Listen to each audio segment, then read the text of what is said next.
Hey, well, welcome and thanks for joining us for another edition of From the Field. You're going to find us today down in the beautiful state of Florida. Got some beautiful sun. Jay, a little bit too much humidity for John. That's right. But Jay, tell me a little bit about where we are in Florida. So we're in North Florida, specifically Live Oak. So we're probably literally 25, 30 minutes south of the Georgia line. Okay. So just starting into the bend, depending on the part of the state. So I mean, just from the vertical part to the horizontal part. That's a good description. That's right. So it kind of gets right there in that bend, but and probably 30 miles north of the beaches. So up here, we actually have some agriculture going on close to the beaches. Definitely, and so just for fun, when we think Florida, I think specialty crops and I think beaches. That's right. But there's been some beautiful crops that we're on today, and we're going to be on in the next few days. So probably we grow corn. We got some beans. We got peanuts. We got some cotton. We got a lot of cows and pastures, which you've probably seen. So we got a lot of ag and that surprises people. Definitely. So Jay, today, what our goal is you and I have been talking, and as we're getting ready to roll this out, we're talking about how do we really push our crops as we start to move through maturity. Right. And I thought that's why it's a perfect time to be down here in Florida. Right.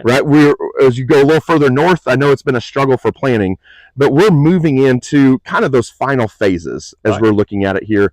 So Jay, when you think agriculture in Florida, what are just some challenges that we have in terms of nutrients, getting those crops growing, and even water? So from a nutrient, let's just talk the nutrient part first. I mean, so especially for this part of Florida, and kind of it changes as you move through Florida. Yep. Here in this part, a big thing for us is nitrogen management. I mean, so we're right here by the Suwannee River, and so the water quality is a huge issue. So the state is enacted what they call a BMAP, which is a Basin Management Action Plan, and they're trying to get the farmers in this area to reduce their total tons of nitrogen applied by 20 tons, or 20 million pounds in the next 20 years. So that's a big hurdle to try when you've been growing a crop with a set amount and you've been doing it successfully at that amount. Now they say you got to cut it back. You've got to start managing your crops, right? So with that comes challenges of obviously we don't have much of a soil. Our CECs here are probably from a 3 to a 7, but there's no 7s here. We're probably 3 and 4s right here. Yep. So right. So trying to manage your nutrition in that kind of soil and hold it here is tough. That's a challenge. Let's talk about that for a minute because it's a challenge, but we know if we want to get to the end of the season and we want to finish well, we have to start well. That's right. And it's all about that management season long. And if you guys have been watching our From the Field, you understand we've gone all the way from foundation to establishment. Last time we were on architecture, how are we growing the plant? And this time we're talking about how are we going to manage it all the way through. That's right. But if we want to manage it strong all the way through, it really matters how we started. But let's talk about how did we get here, right? You talked about nitrogen, you talked about phosphorus, right? We talked about timings for those type of things. But let's talk also some micros. I think oftentimes when we go through and we grow plants, we do NP and K, right? But we oftentimes aren't really talking about, well, what's going to give me success on our leaf in terms of those micros. So let's talk a little bit about what are we doing as we're going through. Well, so a big part that I've seen this year in this part of the state has been really kind of eye-opening this year. We've seen a lot of boron deficiency. I was going to see there's some minor zippering on the leaves, and so we've seen that a lot this year. So boron's been a big component this year. Manganese has been a big, and then zinc. I mean, those are the ones that I've really seen, and this year too, sulfur. Yep. So those are some 3 or 4 big minors that I thought about that have really impacted this area and are popular or common across the state that we're shorting and got to correct somehow. Definitely. So let's jump on those, right? When we're talking boron, we're talking tenths of a pound per acre, right? On a corn crop like this. Sulfur, we're talking probably 25 pounds as we get up through there. But let's kind of focus on these small amounts, right? So as we look at this leaf right here, beautiful leaf, they've done a great job taking care of it, right? Capturing a lot of sunlight. Right. But as we're moving into late season, really what our goal is to capture as much sunlight as we can, turn that into a sugar, and transport that right down here to the ear. That's because we set the plant off for great success, but we have to figure out how we're going to finish it. That's right. So when we think boron, right? Boron early season helps us grow up, but boron right now is helping us transport. It's helping us transport everything from this massive, beautiful leaf down the stem into this ear. That's right. And so if we have a late season boron deficiency, we can really be setting back what we're going to be putting in this ear. How have you seen guys apply boron? So several different ways. This girl right now, they're actually utilizing, they got a wide drop rig this year. Yep. So they're actually able to apply with that rig 2 methods. They can actually put it in their wide drop and band it with their nitrogen, so it's soil applied, but they also have the ability to also put it on and spray it on because it's a high drop, high boil with drops. They can spray it on, and then the common in this area is airplanes. Definitely. So the nice thing about it is the plant needs it all season. We can put it on different ways just as long as we're meeting that demand. Yeah, we actually had a guy, not this but last season, applied it through a pivot. It did work. Nice. It took us about 7 days to see it through a tissue sample. Yep. But applied it in a pivot with a pretty high volume of water and it still worked. Awesome. And then let's just hit sulfur, right? Sulfur is something industry-wide we haven't really started talking about till the last couple of years. That's right. We know we need a decent amount, 25 to 35 pounds probably. It's really hard to manage in the soil. It moves just like nitrogen. But when we think about sulfur, sulfur does a couple of key things. It helps us with chlorophyll formation, so it gives us this nice green color. That's right. Which again goes back to our grain fill. How long can I keep this plant growing to keep putting starch right here in this corn kernel? So when we think about sulfur, Jay, what are you seeing in terms of how are we putting it on? Do we put it on all up front? Do we need to be splitting it? What are you seeing? I think the guys that are getting really good at managing sulfur, a lot of guys, so when they're doing their, early on when they're doing, so this guy again is doing a lot of his nitrogen through liquid. Yep. So he's using 28005, so it's got sulfur with it. So obviously he's getting some there. When they came back, a lot of guys, when they're starting to do their potash applications, they're using K-Mag. Okay. So they're getting sulfur and magnesium through that. Nice. And then and that's the main ways that guys are getting it. But then another option you have is like there's some products that have sulfur in them. Yep. So they can be foliar applied or applied again, through a wide drop application and get it out, or again through an airplane. Yep. But it's about timing, That's right? We want to put it on when the crop needs it. That's right. Now, as we've kind of thought about it, we could jump into more on NPK, sulfur, all the micros, but we've done a great job of getting the plant to this point, right? We can't have leaves that look like this and not have done a great job.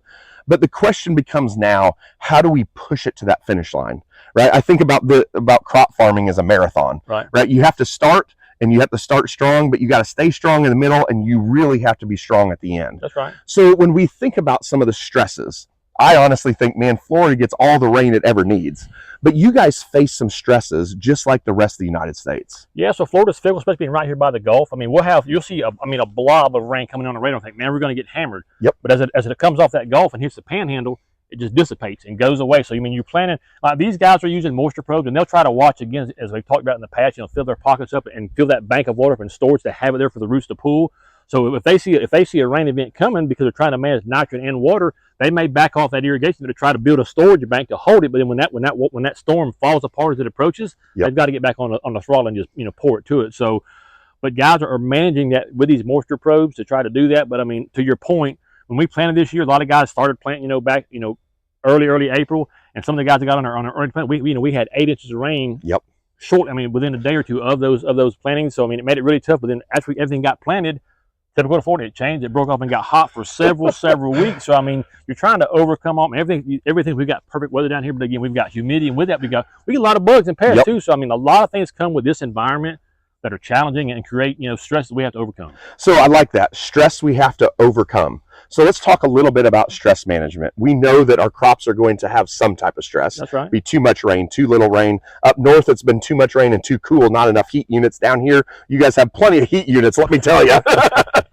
But let's think about, how do we keep this leaf nice and open, and how do we mitigate that stress? And when I think about that, a lot of times that's kind of where our PGRs come into play. Right. And you and I have been in the industry long enough. I'm not going to call us old yet, but we know our traditional PGRs. That's right. But there's a whole other spectrum of PGRs that are all about mitigating stress and keeping the plant going. That's right. So the first one I want to talk about is a PGR that's called choline chloride.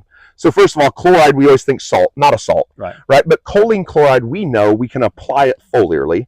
The plant takes it up, and choline chloride is all about keeping photosynthesis going. That's right. And today is the perfect day. If our plant leaves are open, if they're still nice and dark green, they're still capturing it, they're pumping everything right here, exactly where we want it. Right? There's been literature out 30 plus years on choline chloride showing that it pushes our window of photosynthesis 21 to 28 days. To me, on this corn crop, 21 to 28 days can do amazing things for this final yield. That's right. But then we get really into the newer ones. And I know you guys have been using this down here a little bit. It's GABA, right? And GABA has this really big name, and it scares us, gamma aminobutyric acid. Right. But talk to me a little bit about, what have you seen GABA do late season stress reduction?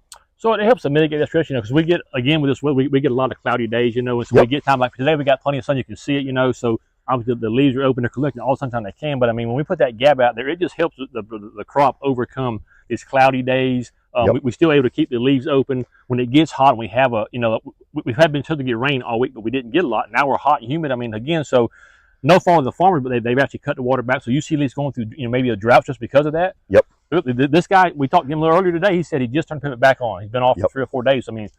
Does it look stressed? No, No. beautiful So, crop. I mean, the GABA just will get you through those periods of stress, whether it be short-term, long-term, abiotic, biotic, whatever they are. The GABA just provides that stress mitigation to overcome and finish to the end. So instead of that plant stressing and using energy to overcome that stress, Yep. send it to the column. I completely agree, right? And it's all about finishing strong. That's right. You guys started strong, and we've got to make sure we finish strong. Well, you've come this far. You don't want to mess up at the end, right?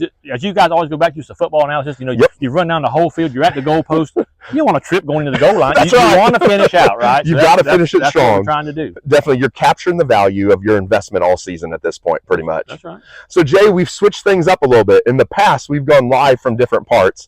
I put some miles in this week, and I visited with some guys that I consider to be experts in terms of plant management. Okay. So I want to invite everybody to come along with me as we head north to the state of Georgia, and I'm going to visit with an agronomist up there, and we're going to talk about making sure we finish as strong at the end as we started. Right. All right.